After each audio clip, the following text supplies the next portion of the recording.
Welcome to Dr. Mercola's Cellular Wisdom. Stay informed with quick, easy-to-listen summaries of our latest articles, perfect for when you're on the go. No reading required. Subscribe for free at mercola.com for the latest health insights. Hello, and welcome to Dr. Mercola's Cellular Wisdom. I'm Ethan Foster, and in today's episode, we're digging into a practical approach to food self-reliance, regrowing fresh vegetables at home from kitchen scraps.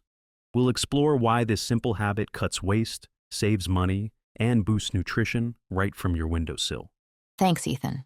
I'm Alara Skye, and we'll keep things straightforward.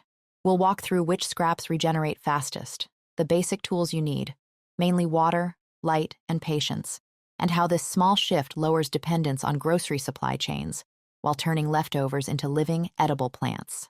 Let's begin with context. The U.S. Department of Agriculture estimates households waste around 30% of the food they buy, translating to roughly $1,500 a year for a family of four. When that produce is organic, the financial hit is even steeper. Regrowing scraps directly addresses that loss. Exactly.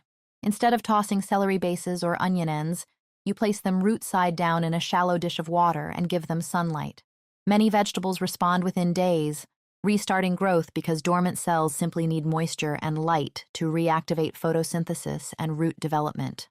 Green onions are the textbook starter. Trim the white root section to about 2 inches, drop it in a glass, and keep water just above the roots. Fresh green shoots often appear in 3 to 5 days. That rapid feedback builds confidence and reinforces the habit. Celery, bok choy, and romaine lettuce work the same way. A small bowl supporting the base, refreshed water every couple of days, and a bright windowsill are enough to coax new stalks or tender inner leaves.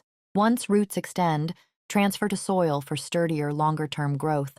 Some scraps demand more patience. Sweet potatoes and turmeric, produce slips, or leafy shoots over several weeks.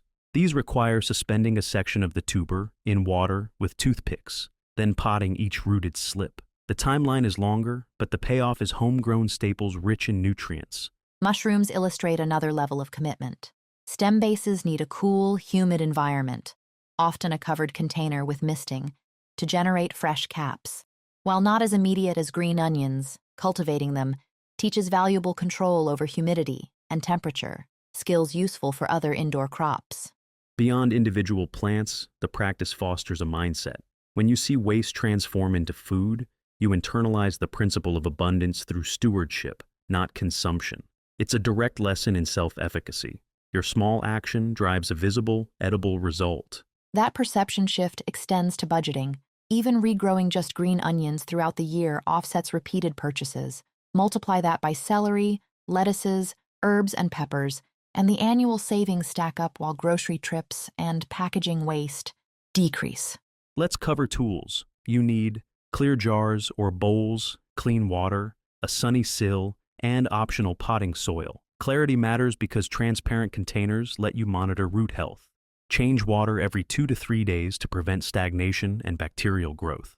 Once roots form, lightweight potting mix in a small container sustains plants longer. Drainage holes are critical. Saturated roots suffocate. Place potted regrowth near the same window. Rotate for even light exposure, and water when the top inch of soil feels dry. Listeners often ask which vegetables offer edible greens rather than full roots. Carrot and beet tops are good examples. While you won't regenerate the taproot, the leafy growth is nutrient-dense and excellent for pesto or salads, making full use of the original purchase. Another frequent question is about herbs. Cilantro stems sprout roots quickly in water and thrive once potted. Lemongrass follows a similar pattern. Snip what you need, and the plant continues producing new stalks for weeks, delivering flavor with minimal cost. Pepper seeds deserve mention. Dry seeds from a ripe bell pepper, sow them in moist soil, and maintain warmth. Germination usually occurs in 7 to 10 days.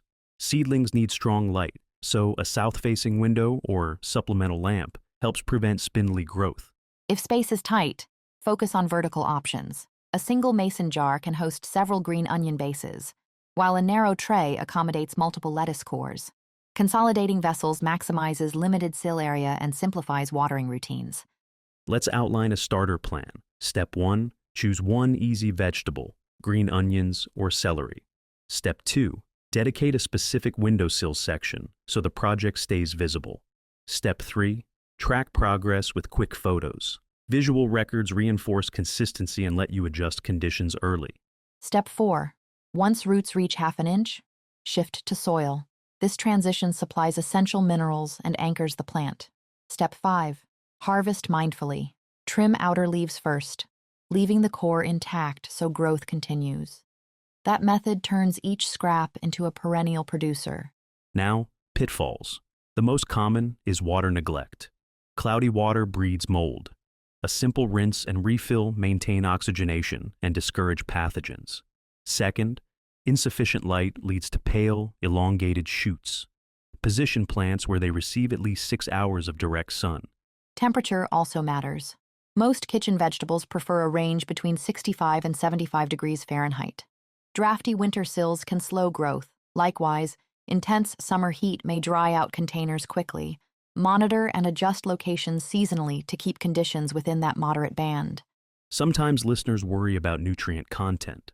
While the initial regrowth uses stored energy, once in soil, the plant photosynthesizes and absorbs minerals, producing leaves similar in nutrient profile to store-bought equivalents, without the travel time or refrigeration loss. That freshness translates to flavor.